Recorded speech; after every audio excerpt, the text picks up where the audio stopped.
After the past year of primarily online instruction, we are so happy to be back on campus. I would be remiss if I did not acknowledge the beautiful array of diversity that is within this first year group. We are so incredibly fortunate and happy to have such a diverse cohort. Each and every one of you represents a new possibility for a better tomorrow. This year, undergraduate studies is prioritizing our institutional core values as we work to reevaluate and rebuild what it means to be a campus community. Those institutional core values are built on the foundations of professionalism, engagement, diversity, excellence, community, communication, fairness, equity, creativity, respect, and dignity. I welcome each of you to contribute to these goals for building an even stronger MICA community, and in turn, building ourselves stronger as individuals.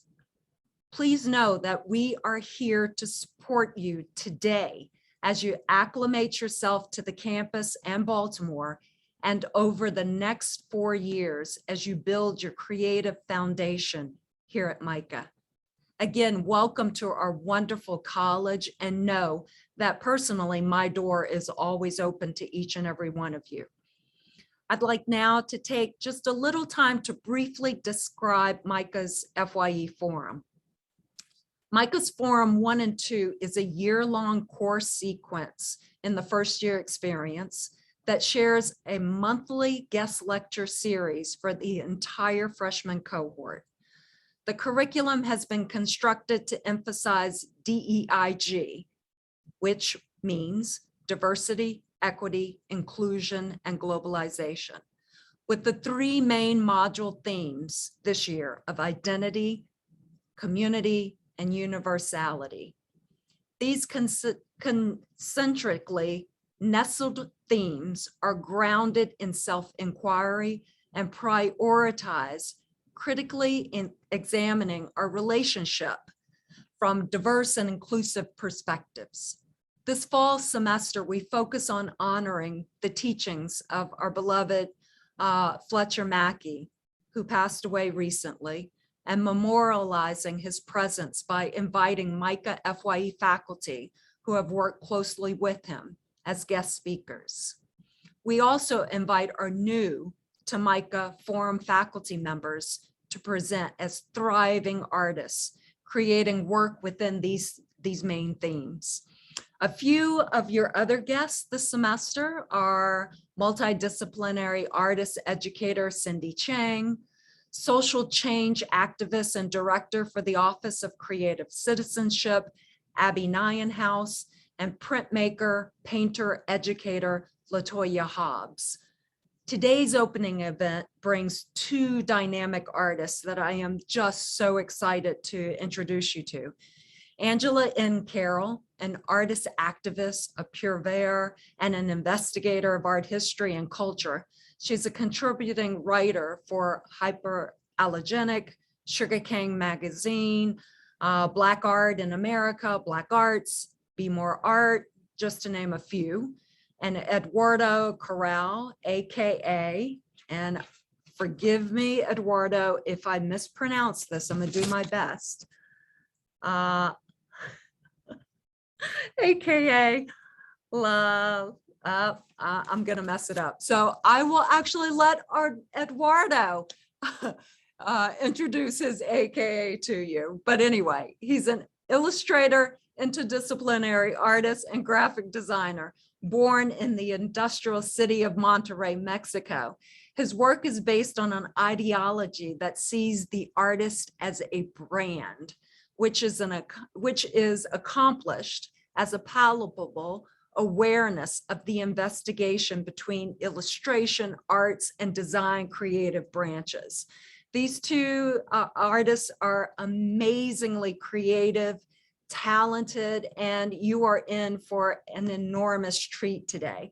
So with that, without further ado, I will pass it along now to, I believe, Reb, if I'm not mistaken. Thank you, guys. It has been a pleasure to speak to you today. I'm very, very excited that you're here. Welcome, welcome, welcome. Reb?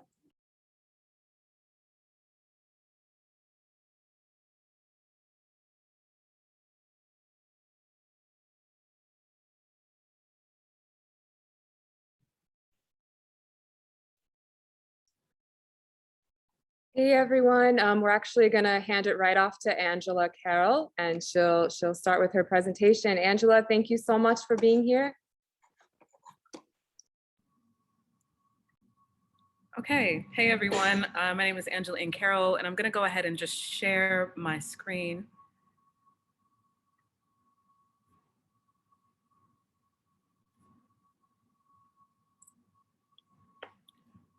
Okay, so first off, really excited to be teaching with MICA this year and with Inforum and designing information courses. I am a writer, I'm an artist-archivist, and I'll explain what that means. I am also, my training in history is also in animation and film, so I dabble in those mediums as well. We'll start off with a quote in a beautiful screen print by the amazing artist Lex Valdez called Lextapositions from 2018. But within it, they quote James Baldwin, where he says, "The role of the artist is exactly the same as the role of the lover. If I love you, I have to make you conscious of the things you don't see." And so a lot of the work that I do and have done for the last decade or so has been about bringing light to artists, to writers, to creatives, to interventions that have occurred by folks who have historically been situated at the margins, meaning that they are typically people of color, they may be queer, they may or may not be American. They may or may not adhere to Abrahamic religions. They are seen as alien in all ways. And so much of my work has been to form and reform and revitalize the notion of what normalcy is, and to resituate our understanding about history and about art history in particular, so that we don't create divides that say only white histories are important and that all other histories have to be separate or elective practices. I've gotten into some very interesting trouble, righteous trouble, great trouble as a result of this desire to see equity within the arts and within history and at large. But I look to my heroes and my patron saints, James Baldwin and many others, Audre Lorde, as a kind of example that it is okay. And oftentimes when you have a kind of vitriolic response to your desire for liberation or freedom for your people and for people that you care about, that typically means you're doing a lot of great work. My early history and studies in undergraduate work, I studied at UMBC, University of Maryland, Baltimore County, and trained within animation. I had a very ambitious goal at first to combine ancient studies, Africana history, art history, and animation together. I found some very interesting concerns within the ancient studies department there, and that they were very, they only wanted to have us focus either within the Greeks or the Romans. I was very interested in studying all of the African civilizations that existed prior to Greek and Roman colonization. And so there was a lot of pushback about that, largely because the professors there at the time had no understanding of those histories whatsoever. And when I said I want to study ancient Africa, they automatically said, "Oh, so you want to be an Egyptologist?" For anyone who has ever studied a map of Africa, we know that Egypt is one country of many, many, many countries. in the continent, in the huge continent of Africa. And so I was very discouraged, but realized that I could still use time-based media, film, experimental cinema, and animation as a way to query this notion of what history is and why history is taught the way that it is. Much of my graduate studies, which were at the University of California at Santa Cruz, where I received my MFA in digital arts and new media with an emphasis in interdisciplinary studies and mixed media and experimental cinema studies, focused on this query of what is history and why do we have so many issues with trying to create equity within the teaching of history and within our general understanding of history. I worked with, at the time I was doing, also very interested in language.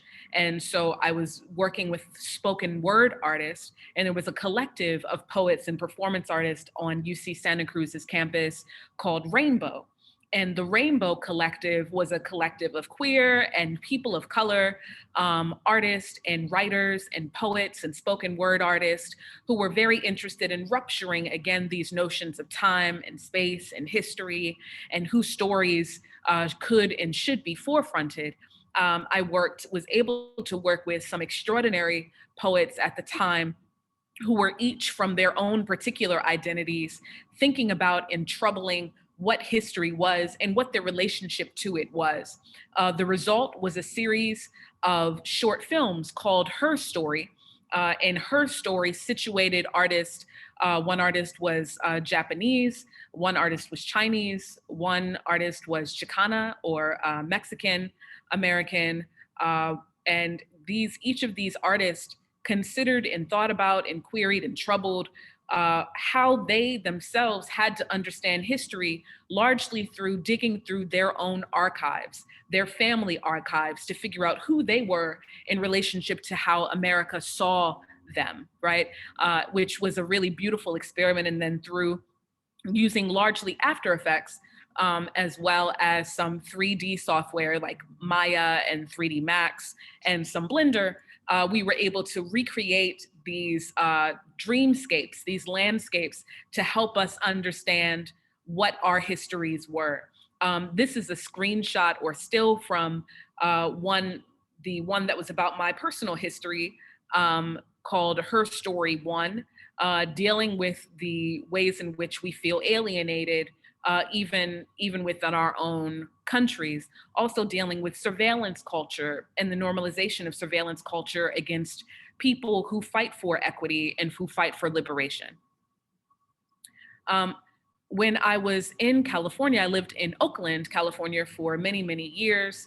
And while there, I was very interested in film and pushing animation further, but it seemed that the community really needed documentary work. And so during that time, I was commissioned to do a short film for Dr. Angela Davis, who was a professor at that time within the History of Consciousness program at UC Santa Cruz. And so we did a film called Angela Y. Davis, Radical Pedagogy in 2008, where I created her as a stop motion character. And we talked about, again, this notion of history and how, even though Angela Y. Davis is a very well-known figure, as far as her image is concerned, you'll see the image of her in her early 20s with an afro. That image has been turned into buttons, has been turned into T-shirts, has been turned into posters, but very few people have actually read her work, right? Have actually read her work about abolition, about prison abolition, about liberation in the country and also around the world. And so I thought that was very interesting. And so that film queries that. I also, at the time, around 2010, I was living in Oakland, and that is when, and this is before the wide sort of spread movement of Black Lives Matter, there was the murder of Oscar Grant, who on the BART station, which is similar to our metro station here in the DMV, while on the BART on New Year's Eve, many, many people witnessed him being killed, shot while on the ground, unarmed, not resisting, shot by the BART police there. And there were significant uprisings, significant protests that occurred after his murder, trying to understand not just his murder, but also histories of violence and histories of normalization of the murder of unarmed Black men, women, and migrant communities within the Bay Area. I worked on a film called Operation Small Axe, Police Terrorism and Resistance in Oakland, California, that traveled around the nation and also internationally with then Congresswoman Cynthia McKinney, who screened it in Palestine during the time when she was, at that time, she was running for president, I believe, years earlier for the Green Party. And so it was an honor to be able to have her recognize and see my work and share my work internationally with other freedom fighters and other liberation fighters across the world. I also, at that time in 2010, there was a significant earthquake in Haiti, and that earthquake devastated many, many people. Thousands and thousands of people were left homeless, many people, because many of the buildings are created out of concrete. When the earthquake came, it fell on them. And because there was not a lot of equipment to remove or be able to move large pieces of concrete from people, many people had to become amputees, have legs and arms removed in order for them to survive. And so we arrived there to provide aid, to give water, but also to document what was happening on the ground, because we were hearing from people that though people were giving hundreds of thousands of dollars to organizations like the Red Cross and others, that much of that aid was not getting to the people within Port-au-Prince or outside of the region, within the more rural regions outside of the primary capital of Haiti. And so we went on the ground to figure out exactly what was happening, and were able to document that within the film Haiti Rising from the Ashes in 2010. Much of my inspiration continues to be situated within film, continues to be situated within radical minds who saw the impact of time-based media, of cinema, of film, to create change, to create ruptures in the ways that we imagine the contemporary moment, and into rupturing notions around how we can envision the future. One of my favorite filmmakers of all time is Sergei Eisenstein. Many of you may be familiar with the battleship Potemkin from 1925. He remains a significant influence in showing me the ways in which cinema can spark the imagination and can create a catalyst through which people desire to change. I am also consistently inspired by the work of Akira Kurosawa. I've seen almost everything that he has ever created. I adore him. He is one of my patron saints. This is a still from one of my favorite works of his called the Daskaden, or The Train, and which situates people in their everyday lived experiences, showing how they struggle to survive.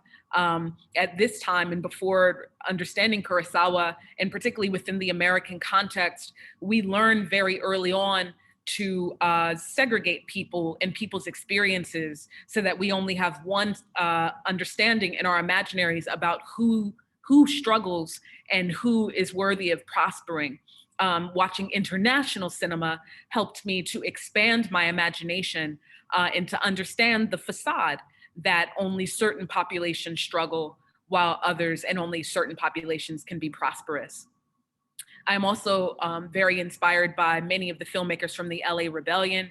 One of them, in which Charles Burnett, I had the opportunity to meet some years ago. He directed a film called The Killer of Sheep, which is an extraordinary film, also talking about and showcasing rare exemplifications of African-American experiences in the country. I'm also endlessly inspired by another of my patron saints, Ousmane Sembène, a significant godfather, many of us call him, of African cinema, a Senegalese filmmaker who helped to bring more conferences and awareness of African filmmakers from across the diaspora, including the full continent of Africa, to the world stage. Whereas prior to him, it was believed that that African filmmakers, that Latino filmmakers were neither intelligent enough, nor did they have the technological sophistication in order to create dynamic cinema. Much of the filmmakers from his generation who created from a moment called third cinema worked to disprove that notion and have created extraordinary bodies of work to that end. I will move forward with a quote from another of my patron saints. I am giving them all honor today, Ibaye Audre Lorde, who notes in her essay, Sister Outsider, and book Sister Outsider, the true focus of revolutionary change is never merely the oppressive situations which we seek to escape, but that piece of the oppressor which is planted deep within each of us. Much of my work forces people to think about the ways in which they too are implicated in the subjugation and oppression of those around them. What are the ways in which you other people in your communities? What are the ways in which you allow for oppressions to continue? What are the ways in which you participate in violence, systemic, emotional, spiritual, psychological violence against people that you consider to be different from you and therefore less worthy of humanity?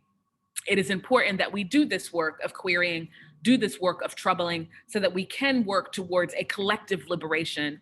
If one of us is not free, none of us will be free. I consider myself to be an artist-archivist, which ultimately means that I am combining my writing, which oftentimes is critiques or reviews, into the actual reference or considerations of archival. I believe that the writing provides a broader perspective about the intersections between our collective past, presence, and imagined futures. It's especially important to archive, critique, and review artists who have historically been omitted from art archival initiatives. Otherwise, we will not know who these artists are. This work includes the collections of major art museums, critique by notable publications, and recognition by art historians. I consider all of this work to be archival work. And it is important work. Otherwise, future generations and present generations will continue to believe the lie that only certain people's histories are worthy of recognition, and everyone else's histories should remain at the margins of our understandings. I have made a conscious decision, which has gotten me into a lot of, righteous trouble, to contribute to the scholarly archival of marginalized artists, particularly those from the African diaspora, America, Latin America, and the Caribbean in particular. I have been published with Magazine, with, as of now, Sugarcane Magazine, BmoreArt, DC Theater Scene, Hyperallergic. I have some publications that will come out shortly with Saint Haran, which is the publication by Solange Knowles.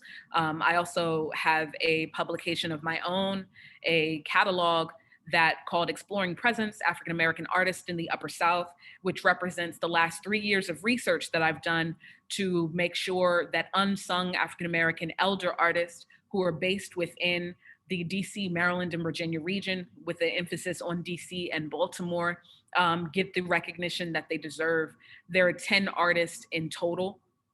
And they include Martha Jackson Jarvis, Joy Scott, Ed Love, Paula Whaley, Linda Day Clark, S.B. Frazier, Olitha Devane, Aziza Claudia Gibson Hunter, Schroeder Cherry, and the late great Tom Miller. What's most dynamic about this text that we are very excited to release, which will be a limited edition print of no more than 200 copies that are signed by all of the living artists. 8 of the artists are living, 2 of them, Tom Miller and Ed Love, have transitioned. But the pieces are to show the significance and the prolific nature of these artists' work, who for the most part have been unrecognized largely because they did not live within or play within the confines or constructs of the art museum system as it was related to New York. To be an artist of color, making work from the 70s up and really until the last 10 years, if you did not live within New York, it was unlikely that people would recognize your work as worthy or significant. As a result, there are large populations of prolific artists, meaning that they have large, vast bodies of work who remain unsung, unknown, obscure, and largely may have some of their work reviewed posthumously, meaning that many people will wait until they have transitioned or died before they will recognize their work. Obviously, this is problematic, right? We want to make sure that these artists get their flowers while they are alive. And there was a recent show at VCU called The Dirty South, which did a similar sort of survey looking at artists in the South proper, to say that their work was relevant and worthy of exhibition and display. Likewise, I am looking at artists that are in this region, which is considered the Upper South or Up South, meaning that we are too far south of New York to be considered a city proper, but too far north to be considered the South proper. As such, we stand in a kind of liminal space that has been unduly ignored. And so much of my research is working to rightly recognize these artists. This will be the first in a series of catalogs and exhibitions that rightly recognize artists that are situated within the Upper South, which again is Maryland and DC adjacent artists. I have, over the last few years, have received fellowships and grants from significant institutions, including I am currently a Common Field Fellow. I've received a Ruby's Artist Grant in 2020. I received a Saul Zantz Innovation Fellow Grant in 2020 as well, a small grant and opportunity to work on a project with Q Art Foundation in 2018, working with the great curator, Larry Osei-Mensah, who recently curated a show with Robles, I'm forgetting her name, right? Amber Robles Gordon, that is currently at American University. At this time in 2018, I got to work with him on a beautiful exhibition by the late, recently transitioned artist Peter Williams, on the exhibition called With So Little to Be Sure Of, which was a significant work talking about histories of violence in the nation. I also, in 2018, was a fellow for the Day 8 Art Writing Fellowship based in DC. Again, very excited to be working and speaking and collaborating and plotting with students and faculty here at MICA. Do stay in touch with me or holler at me if you see me on campus. You can stay in touch with me at angelaandcarroll.com, or you can follow me on my IG at Angela_N_Carroll for more information. My book, Exploring Presence, again, will be dropping in the next few months. So look out for more updates about that release as well.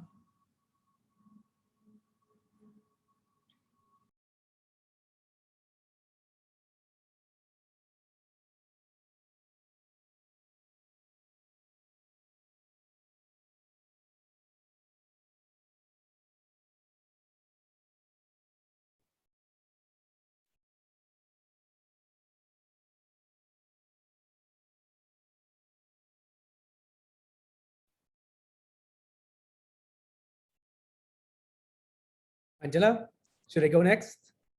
Oh, yes, sorry, passing it on to Eduardo. Yeah, let's see. Gonna share screen. Can you all see my screen, I guess? Let's see.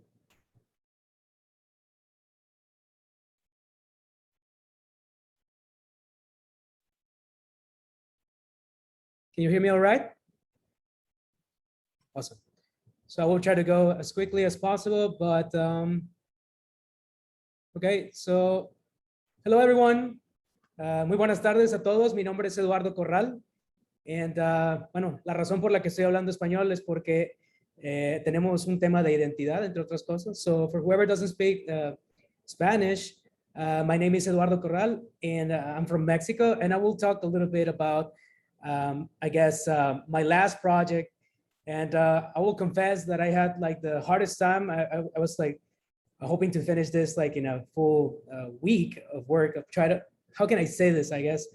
And I finally, I think, found the way of doing this. So my name is Eduardo Corral, and I'm going to talk for the FYE Forum Speaker Series with the theme of identity, community, and universality. So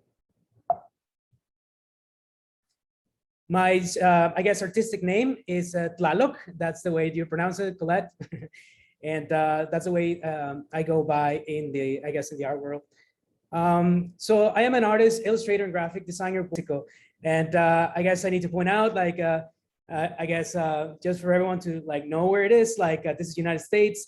Nope, it's not Monterey, California, it's with double R. So I guess I can say that it's like a 2 hours and 53 minutes like drive from Texas to my hometown. No, it's not. Next to beautiful beaches and well, 5 hours, 52 minutes, I guess, from in a plane to Baltimore, Maryland. So let's see, just give me 1 second. So I come from a place that is called the City of the Mountains. That's kind of the nickname that I have, and I want to prove that with these beautiful images. And I will say that from among the other things that my city is well known for, it might be the most carnivorous city in Mexico, that's for sure. And this is like some of the typical, I guess, dishes that we have. And I'm gonna just like give you a little bit of other weird context, maybe even unnecessary, but well, it's also, I guess, home of this, the wealthiest place in Latin America and Mexico per capita. And it's also considered to be the most Americanized like city in Mexico. So this is just some houses like on sale, they're for sale in the market right now. And this is, I mean, this is, I think, like they're the real people that lives there, and it's just some random covers and spreadsheet from a Monterey magazine that I found. And I just want to point out like how peculiar my Mexico, I think, is. So I graduated from the MFA in illustration practice program. And I came here with a Fulbright. I was like very lucky to be the recipient of the Fulbright scholarship. Honestly, the only way to actually pay my tuition here at MICA. And I've been a teacher for 13 years and counting, and very, very happy about it. Among other projects, and I'm just gonna show this like very quickly, like very recent projects, I was the artist that created the first Spotify awards. This was like made in Mexico, and it's made out of silver. And just fun fact, like May 5th, 2020, it was like right before the pandemic hit. So it was the last show that I was able like to see, I guess, like I'm just showing the artist like just holding this. And here you can see like Baltimore, like out of my window with my, I guess I got some copies from the Spotify awards that I made. So I've been working like, I have been into 40 or plus like collective national and international exhibition and fifth solo exhibition. Actually, I'm focusing on this particularly because Orbis Tertius is exactly the theme of my exhibition, my last show. And it's my fifth solo show, but my first one in the United States. So I was very, very happy about it. I've been creating this like, I guess, kind of like a highlight time-lapse like chart where I show like people, I guess, some of the interesting things that have happened to me before. Circa 1998 and 2000, May 2021, it's what we're going to focus on. And more interestingly, I'm going to talk about my passion project called El Green Project. And well, long story short, or a green project, long story short, or how some stories take time. And this is going to be the first time, I think, that I'm going to go even beyond 1998, like to talk 1987. So I can talk actually about this project. So the concept is this. El Green Project is a multi-layer experience consisting in creating an ongoing collection of mysterious artifacts with no identifiable function or certifiable existence. Each of them provided with strangely familiar characteristics, mainly borrowed from the collective memory of artifacts lost in time. They are reminiscent of old appliances, tools, and forgotten contraptions. Basically, and that's like I guess the bottom line that I reached like not too long ago. Basically, it's a project about creating nothing. That was my project. So what is this project based on? So first, nostalgia. This is actually, I mean, I guess like just to compare like the houses, like this is the house that I used to live back in 1987. This is my aunt's house, like a location in a part in Monterey. I lived there from 2 to 6 years old, and I was raised by 4 amazing women, my mother, like, and her sisters, and her mother. So what shapes this project? And I'm gonna start with this box. Well, back when I was living here in this house, I used to have this like, I guess, box of toys. And I remember like I used to tip over the box to scatter every single one of those contents on the floor. I remember the joy of rearranging everything over and over, constructing different worlds and characters with a different set of rules each time. And you'll see that this permeates in my work like further. But it starts with the question, or I guess like the funny thing here is this, and I cannot see you folks, but I'm gonna make the joke anyway. Has it ever happened to you? Has it ever happened to you that you are, let's say, like trying to find the Christmas tree or the Christmas ornaments, like among boxes, like in your, I don't know, basement or something. And then suddenly you find something that you have absolutely no clue what you're holding. And you're like, Mom, what is this? And not your mom, not anyone knows exactly what you're holding. So that's exactly what my project is about.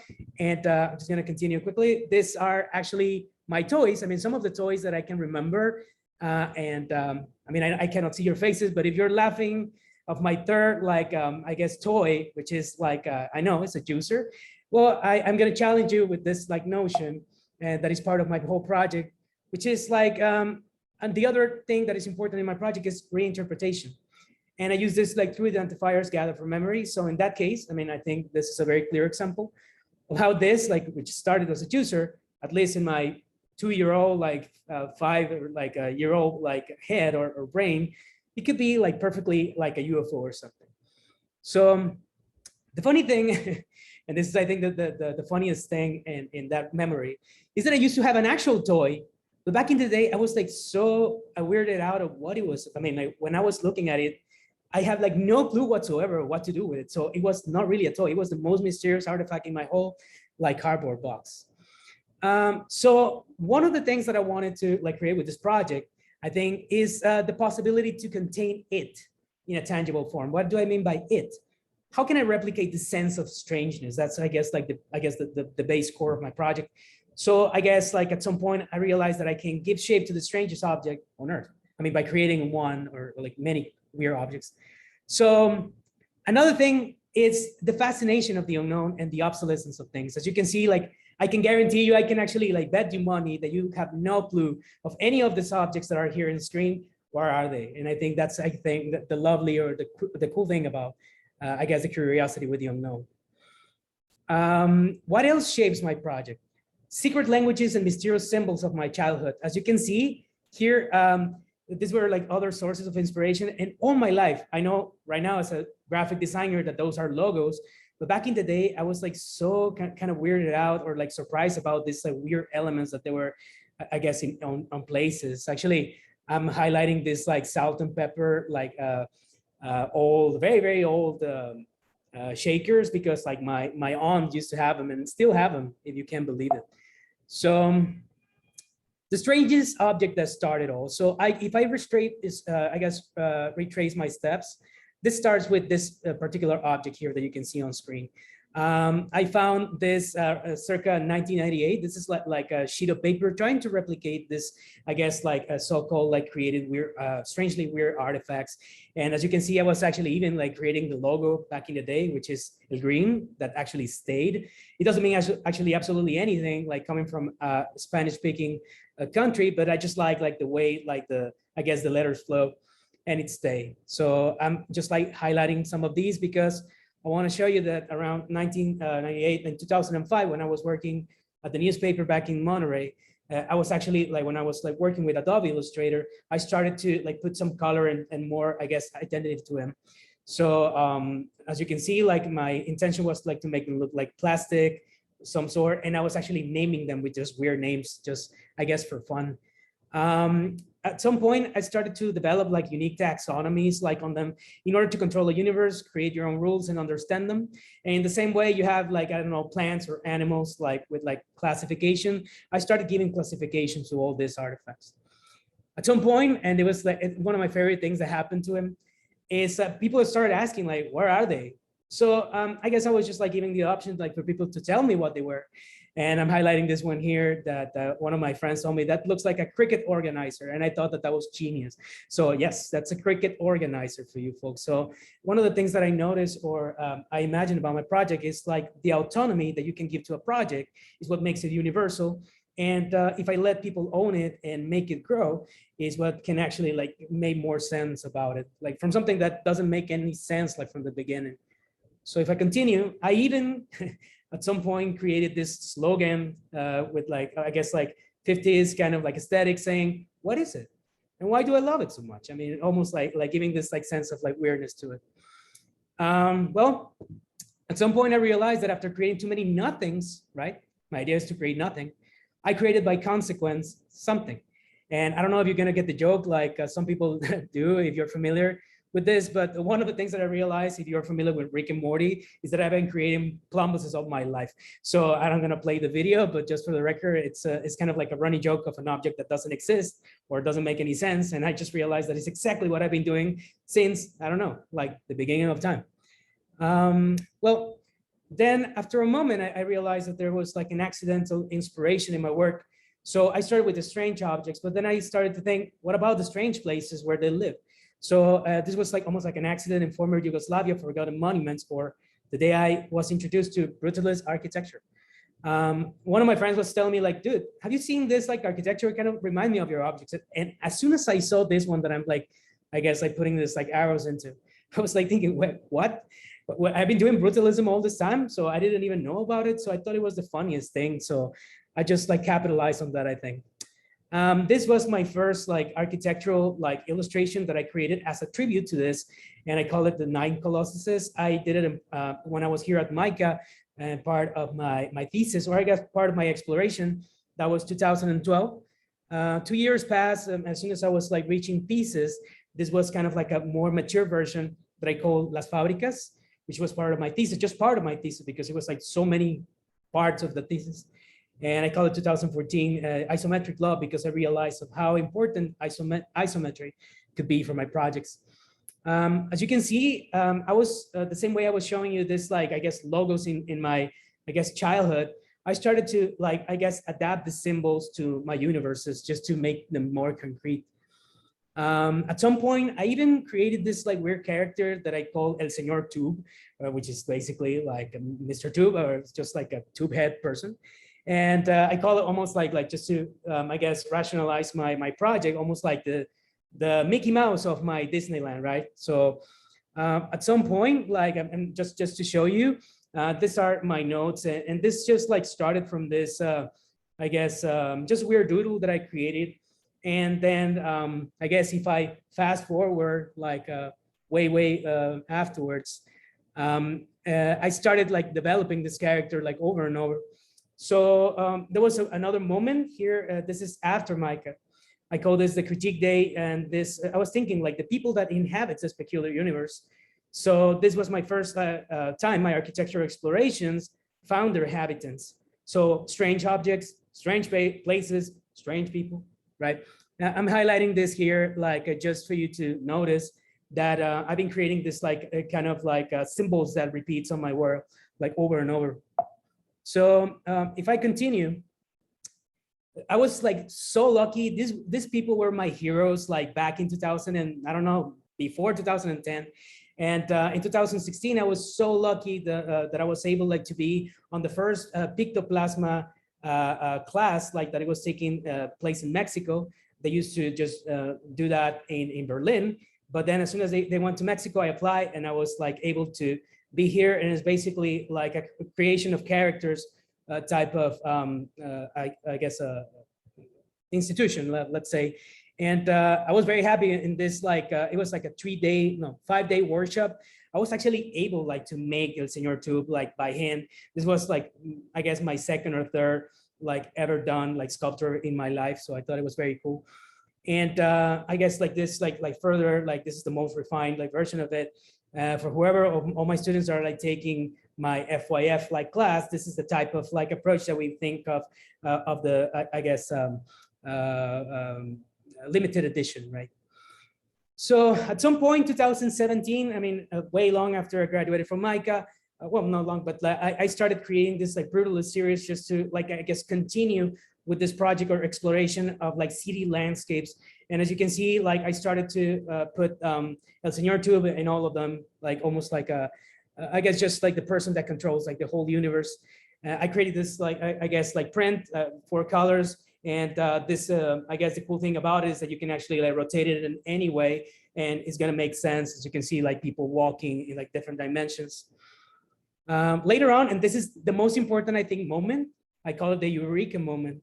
When I was creating this, like, I guess I call it brutalist, like 3, like building number 3, like from the inside, I realized of something. And by the way, this red line here, it just means that the actual, I guess, image can be flipped, like, I guess, upside down, and you're gonna see like another universe, like upside down.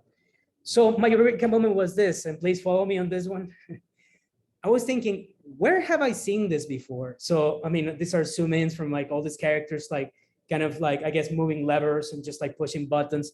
And I just realized how similar it was to, it just suddenly hit me. This is my city, for the record, folks. Like if you see here, this is like an old foundry that is called Parque Fundidora.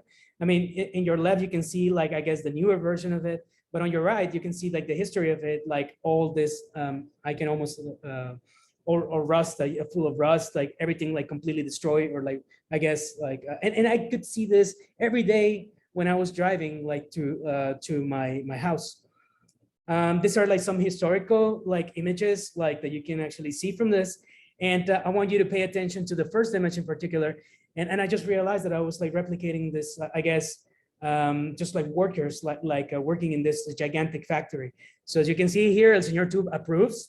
And the other thing is like, I just realized like, I've been like, I guess, looking at like pipes and tubes like all my life. Most likely that's where it come from, right? So I guess the important thing here is that I realized that I've been reconstructing Monterrey from memory, the Mexico I know. And I'm pointing this out because a lot of people like tell me that my work doesn't look like too Mexican. And I will say that it looks as Mexican as it goes. So I created, I mean, like this piece I created, I guess I created this like laser engraved like images from this piece, just trying to create like with the light box like format to replicate the heavy glow radiating from, I guess, the molten metal or iron. And I named this two because there were, I mean, 2 pieces upside down, Hemisferio Boreal and Hemisferio Austral. These 2 names come both from references from Borges, and I'm going to introduce you to him in a second, and Tlon Uber Orbis Tertius in particular. And as Angela was the name that you're using, like say like my biggest influence. So I guess my biggest influence is not necessarily an illustrator, but is this man that I love to death, which is Jorge Luis Borges. How do you call it, Angela? Like well, I'm gonna go back to that. But he was an Argentine short story writer, essayist, poet, and translator, and a key figure in Spanish language and international literature. And I cannot describe how much love I have from this man. And I was revisiting like 2 of his best like seller books, Ficciones and El Aleph. And I realized that I was like almost doing something very similar, like creating universes the same way Jorge Luis Borges does. So I started like doing this like visual allegories. First, like thinking, you know what? I created this like Hemisferio Boreal, Hemisferio Austral, like I guess 2 completely, I guess like universes like completely separate, right?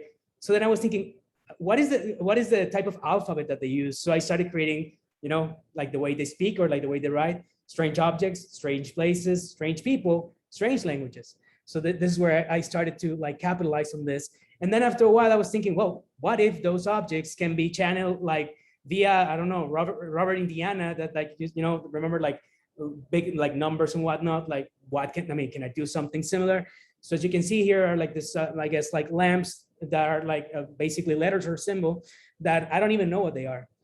So if I continue, and I started developing like more on the concept of Jorge Luis Borges. This is La Compañía, and this is another allegory from short story La Lotería de Babilonia. And it's not necessarily related to like the books, but I like the idea of the company being this almost like ominous, like very aggressive, like people that decide your fate. And I created this like creepy looking like characters. Well, February 22nd, 2018, my father passed away, and it was like one of the most horrible moments that I can remember. But a very important one, I think, because it made me realize that maybe I was approaching my whole project wrong. So after a couple of months after my father passed away after I didn't want to do anything, I created a piece that is called The Ruins of Future. That is this one here.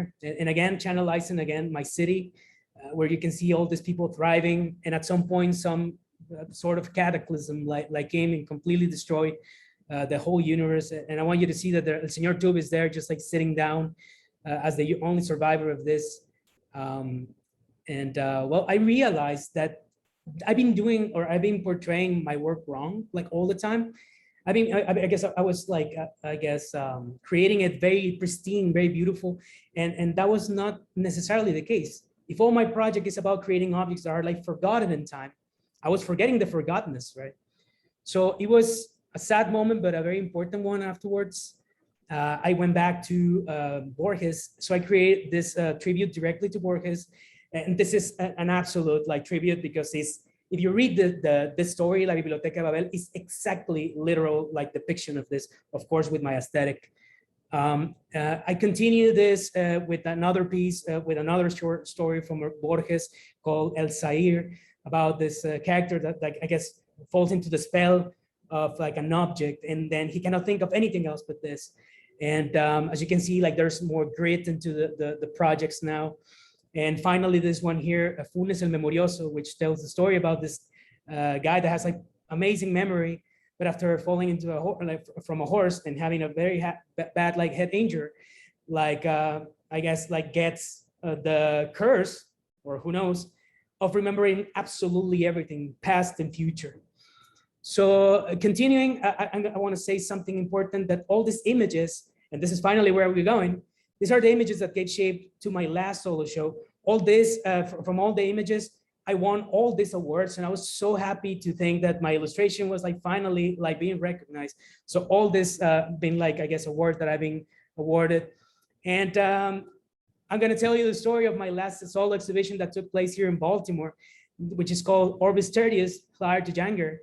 And again, like one more like allegory or tribute to Borges universe. And they actually, I was so lucky, like it was like the last Gallery ICA Baltimore last show. And I just want to talk about like luck, persistence, and gratitude. And I will try to do this as quickly as possible.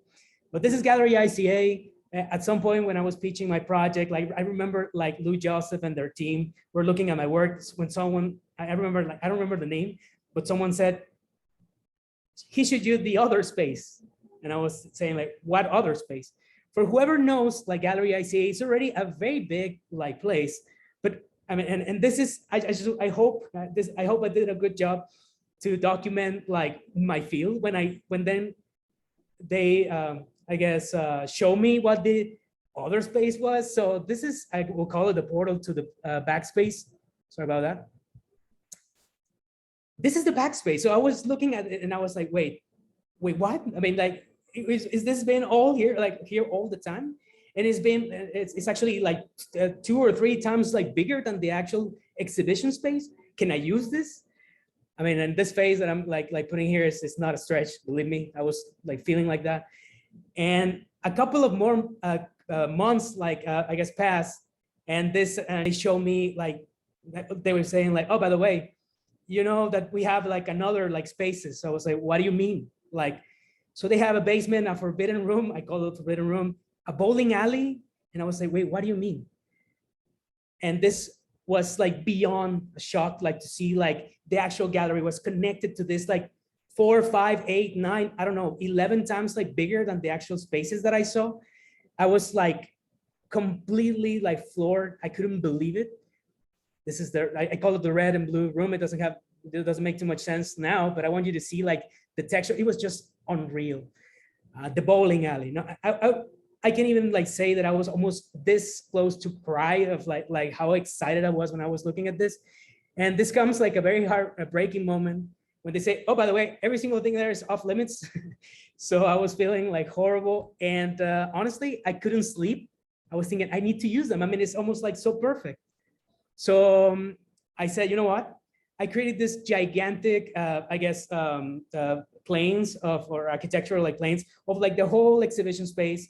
And I was explaining to them that I was going to make music for every single room, that it was going to have like fog machine, that every place it was going to have an actual scent.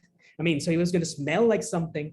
And so I was like, you know what? I'm just going to do this. Let's see how it goes. Believe it or not, at some point, like after months, like very close to the actual exhibition, they said, you know what? Do whatever you want with the whole space. So I mean, this is like not a stretch. I mean, you see, like they give me like the key of the space. Actually, I could see that like I could actually make the logo that I've been recreating with the thing. And I'm just gonna read this very quickly. Orbis Tertius is described as a secret society of intellectuals that embarks on the colossal mission of creating a world named Tlon from the ground up. Prior to Janger, a title written in a mysterious Tlon language, refers to the name of one of the numerous volumes that are part of the secret encyclopedia that holds the extensive contents of Tlon. The story explained that at some point, this fictional work became so vast by its incredibly rich description and documentation that suddenly many of its imaginary elements start to materialize in real life. So at the very end of the story, Tlon, a world that only existed in paper, progressively takes control of reality until it finally engulfs the world or the real world. So this is, I'm just gonna say thank you for Rodrigo Portales, which created the amazing wall text. This got over like image from the Baltimore gallery space. This is how it was looking. So so this is like some of the artwork that it was like placed at the exhibition. And as you can see, like some plants were there. Then I created, like, I was like so excited to create another language. And I created all this like symbols that are actually not created, but taking, I guess, borrowed from Mesopotamian, I guess, like, and African, and like from all over the world.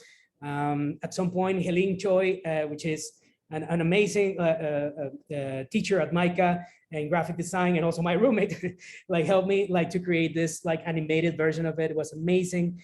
Thank you, Pete Karras, for Paradise Labs. Like he helped me to create this, I guess, object that you have seen in my work. And this pink one, even if I created it previously, he was able like to actually connect the tail because he was like, I guess, die on the way from Mexico to the United States. And this, I guess, this area, I mean, I'm gonna read it for you.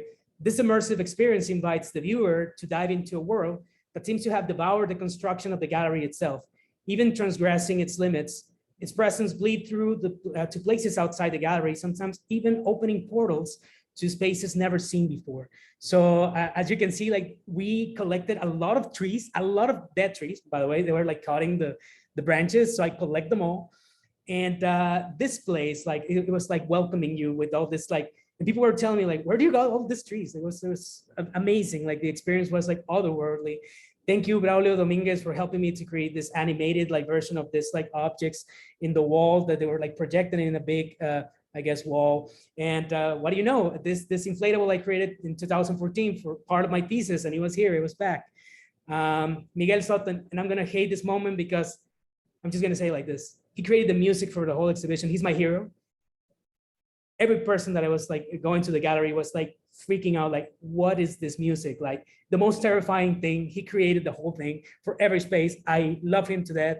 And he's a Mexican jazz drummer and composer. So this is the red and blue room. And as you can see, like this is the way it was looking back then when people were entering. Here, as you can see, like the stairs that took you to the basement. And I was trying to capture like people like reaction on the space. They were freaking out. Like the music was like so scary and the smell so weird. Like, so this is the basement. I was here with people like talking. And I guess, again, like being in a place that they have never seen before, like it was unreal. And like this, seeing this like gigantic inflatables, like that there are like symbols of my, that are like all over my illustrations. They were here in gigantic forms. It was amazing.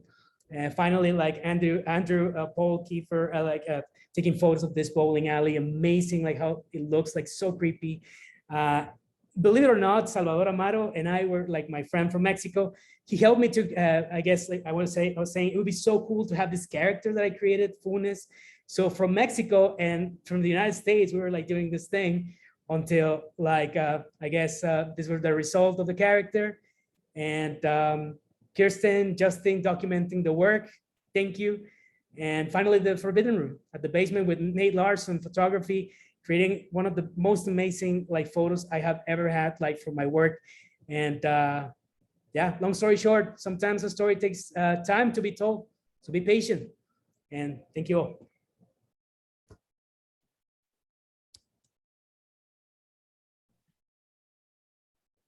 Just like to take a few moments to thank Angela and Eduardo. That was absolutely amazing. You two are amazing, and I'm so happy that this was the first iteration of the FYE forum. So with that, I think we're going to close the session. We went a few minutes beyond, so thank you all for sticking with us. And more amazing and good things to come from FYE. Again, welcome to our FYE first year experience students. We are so incredibly happy to have you here back on campus with us, and look forward to an amazing, amazing academic year with you. So thank you all. And we look forward to seeing you again soon. Hope you enjoyed today. Thank you, guys.